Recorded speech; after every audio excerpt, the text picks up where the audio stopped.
Здравствуйте, дорогие друзья! Я приветствую вас на очередной лекции канала «Жизнь после жизни есть, я знаю», который посвящен доказательствам жизни после смерти и устройству потустороннего мира, куда каждый из нас попадает по завершении своего земного пути, где и воссоединяется с ранее усопшими родными и любимыми и продолжает бесконечное путешествие по нашей прекрасной и удивительной Вселенной.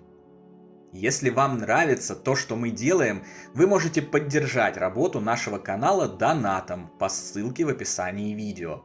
Благодаря вашей поддержке наши ресурсы остаются бесплатными для всех. Большое вам спасибо.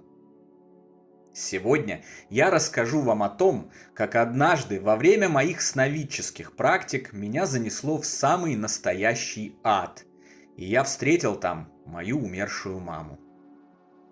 В нашей первой книге «Жизнь после жизни есть, я знаю. Путешествие скептиков в потусторонний мир» и в одной из лекций на этом канале я рассказал вам непростую историю моей усопшей мамы, историю ее печальной жизни, любви и брака, а также поведал о моих трагических ошибках по отношению к ней на нашем совместном пути текущих воплощений.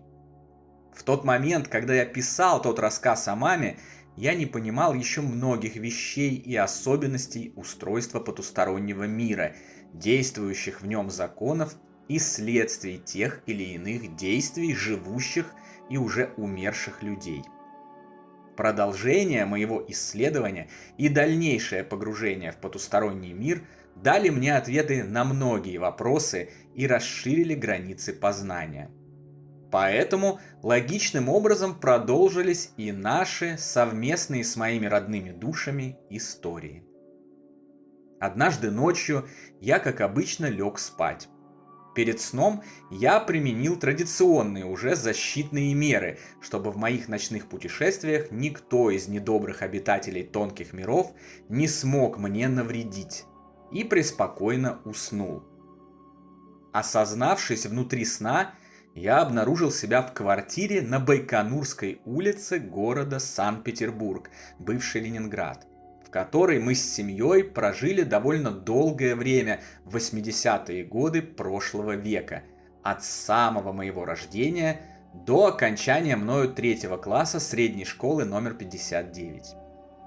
В физической жизни это была довольно светлая и уютная трехкомнатная квартирка, в которой мы проживали в период, когда все еще было хорошо. Все были вместе, в добрых отношениях друг с другом, представляли собой обычных работников советского производства, а мама не была обладателем разбитого предательством отца сердца. Я находился в этой же самой квартире, но она была мрачной, в ней почти не было света. Зато очень явственно ощущались сквозняки и истлевание всего, что в ней было, от стен до мебели и предметов интерьера. За окнами было темно и туманно. Присутствовать там было некомфортно, неприятно и тревожно. Посреди одной из комнат, нашей с братом детской комнаты, которая была смежной с родительской спальней, я увидел печальную маму, одиноко сидящую на стуле. Увидев меня, она не испытала никаких особых эмоций. Поинтересовалась, как у меня дела, вздохнула и продолжила сидеть, пристально вглядываясь в направлении спальни, как будто ожидая из ее двери с прозрачным стеклом появления кого-то. Она выглядела уставшей и изможденной. Не успели мы поговорить, как вдруг обстановка вокруг начала стремительно меняться. Начали раздаваться страшные звуки и стуки, летать и разбиваться о стены разные предметы. По комнате заметались жуткие тени. Из-за закрытой двери спальни зазвучал страшный голос. Я сразу сообразил, что происходит нападение какой-то недоброй сущности, и по какой-то причине уверенно решил, что это дух моего отца. Ранее я уже научился легко защищаться от нападения любых темных развоплощенных или никогда не воплощавшихся существ, желающих испугать и подпитаться выделяющейся страхом энергии. Для этого нужно просто отдать нападающему существу приказ убираться, направить свою волю к нему и рассеять его направленным потоком света. Или же призвать на помощь более мощных и развитых носителей света – Бога, ангелов, наставников и защитников. Я не раз пользовался этой тактикой, и она никогда меня не подводила. Нападающие убирались, мрак рассеивался, а свет включался. Поэтому и в этот раз я обратился к этой тактике. Направил свою волю к нападающему существу, которое пока не видел, но полагал, что оно находится за дверью спальни, и предложил ему убраться. Но ничего не произошло. Мрак не рассеялся, стуки и звуки не прекратились, голос не перестал звучать. Мама испугалась и забилась в угол комнаты, закрыв лицо руками. «Странно», — подумал я, — «почему не работает?» Но ответа на свой вопрос в тот момент я найти не смог. Интенсивность явлений нарастала. За закрытой дверью спальни явно происходило накопление некой страшной и злобной энергии, которая должна была вот-вот вырваться наружу. И она вырвалась. Я посмотрел на стекло двери спальни и увидел, что к нему с той стороны прижимается страшная и отвратительная зеленая рожа. Внезапно дверь распахнулась, и передо мной предстало мерзкое зеленое существо в костюме.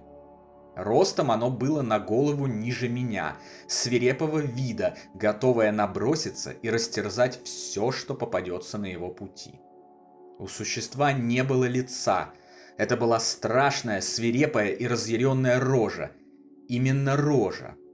Но у этой рожи, к моему удивлению, были явные черты лица моего отца, мужа моей мамы.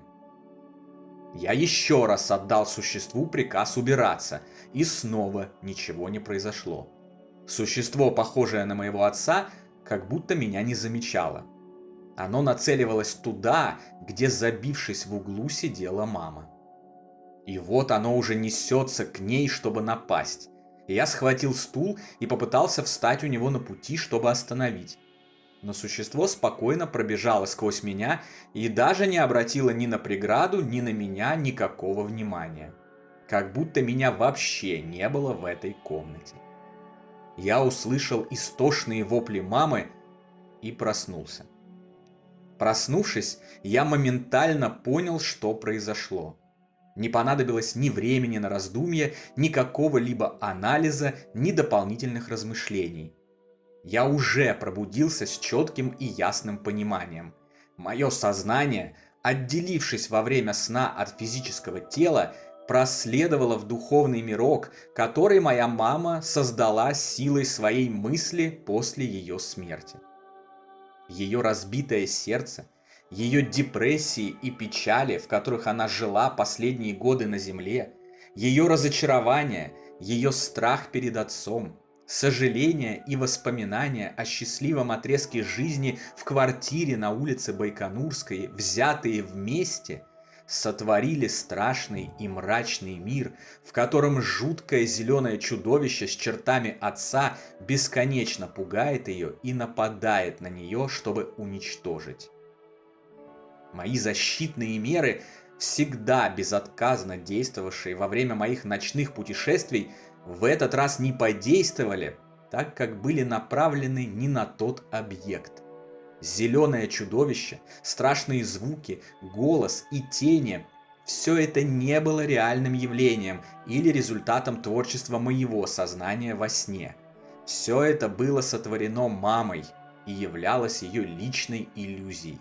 Поэтому и направляемые мной на иллюзию усилия не принесли никаких плодов.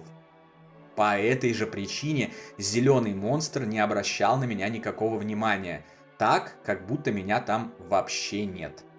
Будь это моей сценой, защитные меры сработали бы. Сознание легко бы стерло свое собственное творчество. Да и не могло это быть проявлением моего сознания, потому что я давно простил отца, искренне отпустил любые обиды на него и страхи. Будь это проявлением реальности, применяемые меры также защитили бы от нападающего существа или как минимум воздействовали бы на него хоть каким-то образом. Но этого не произошло. Я вообще никак не мог воздействовать на разворачивающуюся сцену, и происходило это именно потому, что она была сотворена сознанием другого человека и являлась его иллюзией. Кроме того, мне уже давно не снятся никакие кошмары. Для этого попросту нет причин. Все мои сны добрые, приятные и позитивные. И лишь этой ночью ситуация отличалась от обычной. Все потому, что развернувшаяся передо мной во сне сцена – это своеобразная программа, своеобразный скрипт, созданный программистом. А программистом в данном случае является моя мама. Это была запись, неотвратимо проигрывающаяся раз за разом безотносительно к любым внешним воздействиям, любым внешним попыткам ее остановить. Этим созданным и зацикленным миром управляет только мама. Ни один гость, пришедший в ее мир, не имеет возможности как-либо повлиять на него. Изменить программу может только ее создатель. Я понял, что этой ночью спускался в самый настоящий ад. Но в ад не религиозный, а созданный сознанием моей мамы, которая после смерти ее физического тела в результате некорректных ментальных установок, затяжной грусти, печалей, депрессий и самоуничтожения не смогло выстроить вокруг себя красивую реальность, исполненную света, вместо этого оказавшись в плену собственных страхов и иллюзий. Она сама построила для себя этот ад и заточила себя в нем навеки. Стала очевидна и причина, по которой мама почти никогда не снилась мне с момента своего ухода. Я давно задумывался, почему так происходит. Ведь, например, другой мой самый родной и близкий человек, уже знакомый постоянным зрителям канала Даня, начал мне сниться практически сразу после завершения его земного жизненного отрезка. А наши встречи во время сна происходят регулярно и без каких-либо проблем, страхов и ужасов. Казалось бы, мама и Даня – два самых родных и близких мне существа, но такая разница в духовном взаимодействии с ними и его проявлениях. Сама по себе эта разница доказывает, что зависимости и закономерности совершенно точно существуют и определяют нашу посмертную судьбу. К своему невероятному огорчению я осознал, что следствие земного жизненного пути моей мамы, а также моих собственных ошибок, о которых я вам рассказывал, все еще были не ликвидированы и не компенсированы. Все эти годы после своего ухода в 2015 году мама продолжала сидеть в своем собственном адке, закрывшаяся от какой-либо помощи, бесконечно страдая от нападений зеленого монстра, созданного ее же печальным и разочарованным сознанием, продолжающим страшиться бывшего мужа и представляя его в виде жестокого монстра, желающего растерзать и уничтожить. На следующий день после этого своего путешествия я обратился к нашим читателям со следующим текстом. Мой дорогой друг, я обращаюсь к вам с просьбой. Моей маме нужна помощь по срочной эвакуации из ее кошмарного иллюзорного мира. Сам я вместе с нашим близким кругом родных людей уже приступил к реализации этой помощи. Но прошу и вас помочь мне, ведь сложенные вместе усилия, направленные на благое дело, кратно умножают эффективность исполнения любой задачи и значительно приближают достижение любой цели. Вместе мы обязательно добьемся ее в самые короткие сроки. Помолитесь, пожалуйста, за мою прекрасную мамочку Лену. Поставьте свечку в храме или просто помяните ее добрым словом. Она является замечательной, красивой и доброй душой, всегда помогавшей другим и никогда не оставлявшей в беде тех, кто нуждался в ее помощи. Она никогда не была равнодушной.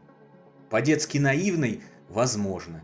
Чересчур доверявший близким и совершивший в результате этого ряд ошибок и неверных выборов, наверное. Но никогда она не была носителем эгоизма, злобы, ненависти, зависти, лжи и любых других темных энергий. То, что с ней произошло в жизни, а как теперь мы знаем, происходит и после смерти, является невероятной несправедливостью. Представьте маму в окружении сияющего света, окружите ее теплым розовым коконом добрых эмоций. Призовите на помощь высшие духовные силы, носители любви, света и добра. Поблагодарите их за помощь моей маме, за окружение ее заботой, теплом и любовью на исполненных света и красоты уровнях мироздания. Там, где она избавится от своих ужасных иллюзий и страхов и обретет покой, умиротворение и наслаждение жизнью. Ведь это именно то, чего этот прекрасный человек заслуживает. Огромное вам спасибо за помощь. Конечно же, люди откликнулись, проявили самое большое неравнодушие и начали помогать. Были присланы тысячи комментариев и писем с самыми добрыми пожеланиями. В адрес мамы было направлено огромное количество молитв, светлой энергии и любви. Вместе с этим, как и сказал, я и сам стал направлять всю свою помощь, всю свою любовь и тепло маме. Долго, очень долго я не видел никаких результатов. Не встречал маму во снах и не получал от нее никаких знаков или сигналов. Прошло несколько месяцев, прежде чем я встретился с нею снова. В своем сне я вновь обнаружил ее в той же самой квартире в доме по Байконурской улице. Она все так же была здесь, все так же сидела на стуле в комнате. Однако эта квартира была уже не такой темной и мрачной. В ней был свет, а зеленого чудовища больше не было. Так я понял, что наши совместные усилия работают. Мама получает помощь, решает свои проблемы, налаживает свою реальность и уже двигается в сторону других, более прекрасных и замечательных миров. Еще через несколько месяцев я встретился с ней еще раз. К тому моменту она уже окончательно покинула свой ад и гуляла по красивому побережью моря с большой собакой породы немецкая овчарка. К слову, за несколько дней до ее смерти внезапно и без причин умер и наш пес Шеги, который как раз и был немецкой овчаркой. Не могу точно сказать, был ли это его дух вместе с ней, собака в моем сне радостно носилась по побережью, и я не успел как следует ее разглядеть. А вот маму я разглядел хорошо. Выглядела она уже значительно лучше, чем в наши предыдущие встречи. И хоть она все еще была немного грустна и печальна, я не сомневаюсь. Теперь у нее все будет хорошо. Спасибо всем, кто принимал участие в этой операции по спасению моей любимой мамы. Мы это сделали, друзья. Эта невероятная история стала примером того, что всякий живущий человек при наличии любых, даже самых печальных посмертных затруднений, может помочь своим родным и близким умершим разрешить их и отправиться в замечательные миры навстречу красоте, спокойствию, умиротворению, и не существует никаких препятствий для наших будущих счастливых встреч. На сегодня это все, дорогие друзья. Дополнительную интересную и полезную информацию за пределами лекций, ответы на ваши вопросы о жизни после смерти в целом и по этой лекции в частности, а также познавательные статьи о потустороннем мире вы найдете в нашем телеграм-канале. Ссылка на него, как всегда, в описании видео и на экране. Добро пожаловать! Встречаемся на новой лекции здесь же, на нашем YouTube-канале. А пока всего вам самого лучшего, волшебного и замечательного.